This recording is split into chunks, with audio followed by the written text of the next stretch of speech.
अस्सलाम वालेकुम दोस्तों, कैसे हो। मुझे उम्मीद है कि आप सब सही हो गए। न्यू अपडेट के साथ मैं आपके सामने फिर हाज़िर हो चुके हैं। कुवैत में रहते हैं, कुवैत की ख़बरों से हमेशा के लिए अपडेट रहना चाहते हैं तो ये वीडियो आप शुरू से लेकर आखिर तक देखते रहिए। इस वीडियो के अंदर हम काफ़ी ज़्यादा इंपॉर्टेंट आपको जानकारी देने वाले हैं और आप लोगों को बताने वाले हैं। चलिए बिना देरी के वीडियो शुरू करते हैं। लेकिन चैनल पहली बार देख रहे हैं, चैनल को सब्सक्राइब कर लें और बेल आइकन ज़रूर प्रेस कर दें ताकि हमेशा आपको इसी तरीके से कुवैत के बारे में जानकारी टाइम टू टाइम मिलती रहे।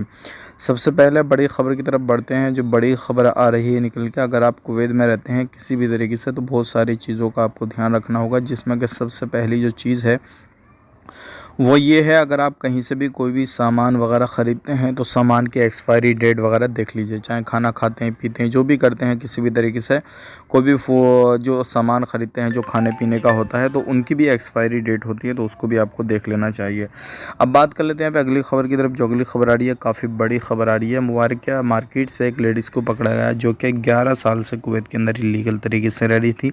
उस पर फ़रार मामला जो था वो दर्ज किया गया था, लेकिन वो बंदी गई नहीं थी और उसको पकड़ लिया गया है। आगे की इंक्वायरी वगैरह उससे हो रही है। तो ऐसे ऐसे बंदे भी पड़े हैं, सारी चीज़ें हैं कुवैत के अंदर भी, और हर तरीके का बंदा पड़ा है। अब ट्रैफिक डिपार्टमेंट की तरफ से जो भी आपको मालूम है, इस टाइम पे जितने भी डिलीवरी ड्राइवर हैं उनको भी काफ़ी ज़्यादा चेकिंग वगैरह हो रही है, चाहे वो कार से करें, बाइक्स वगैरह से करें। तो अगर आप किसी भी तरीके से इनमें का कोई काम काज करते हैं तो आपको ध्यान देने की ज़रूरत है। वीडियो अच्छा लगा लाइक करें, शेयर करें और इसी तरीके से खबरों के लिए हमारे चैनल को सब्सक्राइब करें। आप अपना ख्याल रखें, अपने फैमिली वालों का ख्याल रखें। Take care, bye bye.